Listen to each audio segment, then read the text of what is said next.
Hello viewers, welcome to Jazz Kitchen. I hope you are all doing very good. Today I'm going to show you one dessert dish which we call it Semolina Halwa, or in Bengali we call it Sujir Halwa. Semolina is one of the easiest dish. Like you can make this halwa very easily and very quick, and trust me, this halwa is so good with paratha or roti or chapati or just on its own. This is one of the easiest dessert dish actually you can make, and I'm gonna show you step by step how I do it, and stay with me and enjoy the recipe.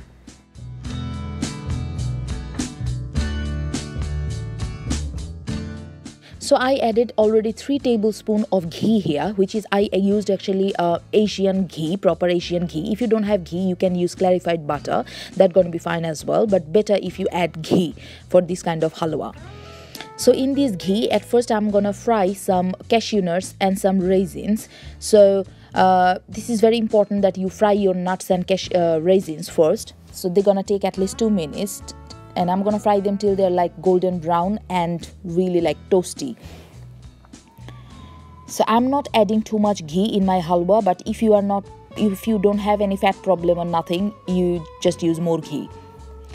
So I took my nuts and raisins, they are fried now, and in this ghee, the rest of the ghee, I'm gonna fry my semolina. So I'm adding at least 2 cups of semolina here because I'm making quite a lot because I have some guests. So this is the important parts for this halwa. If you don't toast or fry your semolina properly in this ghee, your final halwa going to be really bland and really like mushy and white. That actually not very good texture for this halwa. So you have to make sure when you are toasting or frying your semolina in ghee, that need to be like quite a long process. So it's gonna take at least 10 to 15 minutes, and it's gonna be in moderate heat, because if your heat is really high, you're gonna end up burning your semolina, because semolina burn very quickly. So in a moderate or low heat, you have to fry your semolina very with patience, at least 10-15 minutes till they are like golden brown.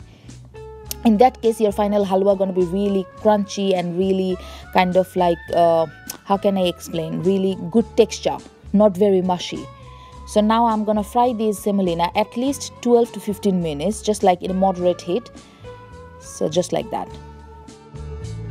At the same time, my nuts and my raisins are ready. You can see they are really golden brown. So I'm using some saffron milk. So I added around 1/4 teaspoon of saffron in this milk, and I put it in a microwave. So this is like the proper saffron milk. They release their flavor and the color as well. This is quite important. So I mixed some food coloring with the water. You can see I added actually orange food color. I crushed some cardamom. I don't have cardamom powder. Usually I use cardamom powder, but this is also gonna work in the same way. So there is 3 cardamom. I crushed it, and I'm gonna add around 1 tablespoon of kawra water. If you don't have kawra water, you can go for rose water as well, but it's better if you have kawra water. So still I'm frying. It's almost 8 minutes I'm frying this semolina. You can see they are going a little bit red. So you can see when you dry roast or fry your semolina like that, you can see the texture is coming. They're kind of like big lumpy lumps now. And that's the important thing. If you don't fry your semolina properly, your end halwa gonna be really mushy and bad and really not good. So now it's nearly 12 minutes I'm frying my semolina. I'm gonna fry at least 3-4 minutes more, because I feel like it need to be a little bit more fried. And you can see that it changes its color as well. At first it was white, and now it's kind of like red. Now I'm adding around 2.5 cup of sugar here. I'm just using like normal caster sugar. So when you are making this halwa, when you're gonna see your semolina is really like golden brown and change its color, that time you have to add your sugar. So it depends how much sweetness you like. I like my halwa really sweet, so that's why I added nearly 2.5 cup of sugar, but you can taste anyway. So after adding the sugar, nearly 2 minutes I'm frying my semolina. You can see my sugars are melting, so my semolinas are getting a little bit like sticky kind of texture. Still I didn't add any water. I'm just giving the sugar a little bit time to melt down with the semolina together. Still I'm frying the semolina with the sugar in a very low heat.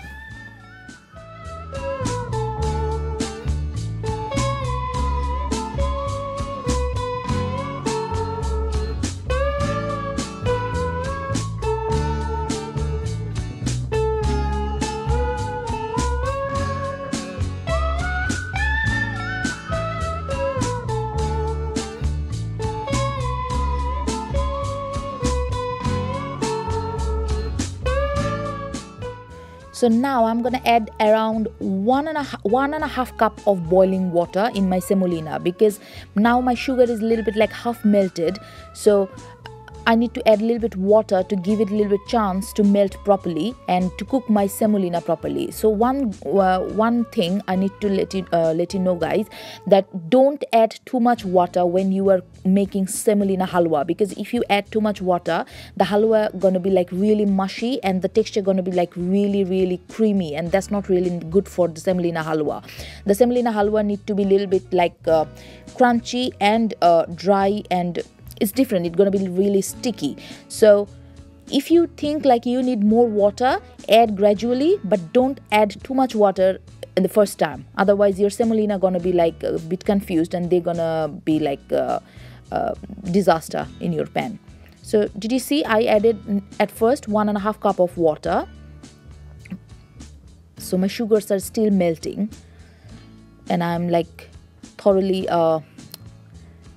adding the water. Now I'm adding another half cup of boiling water because I feel like I need a little bit more water to cook my semolina properly. So after adding another half cup of water, I cover my pot and in a very low heat, I'm gonna cook it at least 5 to 6 minutes. At least 5 to 6 minutes, I'm gonna cook it. And in that time, it's gonna be like all sugar gonna be melted and they're gonna soak all the water and the semolina gonna be cooked properly. After 6 minutes of steaming, my semolina is done now, you can see. Now I'm gonna add my saffron water. Oh, this saffron water is so good, that's gonna give the lavish flavor of the halwa. If you don't have saffron, you can skip it, but it's better if you add a little bit of saffron milk in your halwa. And at the same time, I'm gonna add those cardamom pods. As I said, if you have cardamom powder, go for it because it's better. My cardamom powder finished, that's why I crushed some cardamom pods and I'm adding it. Now I'm adding my food coloring. If you want, you can use yellow food color, but I prefer the orange one because that's the color usually in my country. All the sweet shop, they use this color. And my childhood, actually, I used to love this orange semolina halwa from the sweet shop. So I'm trying to make the same, following the same way. So now I'm gonna mix it. I'm gonna mix all my halwa with the food coloring, with the milk, and my sugar gonna be like a little bit more, my sugar is not melted properly. So now you can see all my halwas are like same color and all my sugars are still melting. Because after adding those water, that take a little bit time, at least 10-15 minutes, to melt all the sugar properly. So still my sugars are melting. I already checked the sweetness is perfect. Did you see the texture? It's not too mushy, it's not too creamy. They have like a little bit like a sweet shop kind of texture in my halwa. That's the texture we are looking for, or I am looking for. And now I'm adding half of my nuts and half of my raisins here. And I'm gonna keep other half to decorate when I finish the whole cooking process. So I'm adding half of my nuts, and you can add pistachios, you can add almonds, but I'm adding just raisins and cashews for now. Oh, this halwa is so good with paratha or roti. Oh my god, it's amazing. This is one of the easiest sweet dish and yummiest sweet dish. So my halwa is ready now. So now I'm gonna add those kara water. Just make sure you add your kara water at the end. Don't after adding the kara water, don't cook your halwa anymore. Otherwise, you're gonna lose all the flavor from the kara water. So I'm adding 1 cork because I quite like my halwa with lots of rose kind of flavor. already I added some saffron anyway, but I'm adding at least 1 cork of this kevra water. And now I'm gonna switch off my hob and I'm gonna mix all the halwa properly, that the flavor gonna spread everywhere. And after that done, I'm gonna serve my halwa. That's it. Did you see the texture? It's still, it kept, all the semolinas have their shape and they are not very creamy. So here you go guys, this is my quick semolina halwa is ready for you. As you saw, it was very easy to make, but trust me, it's so yummy and it's so good. It exactly tastes like the Bengali sweet shop halwa, and you can have it with paratha or roti. So don't forget to like and subscribe my channel and follow my recipes and share my recipes with your friends, family and neighbors. And I hope you're gonna make this halwa and you're gonna enjoy it anytime because it's so quick and so easy. So bye bye, tada, take care.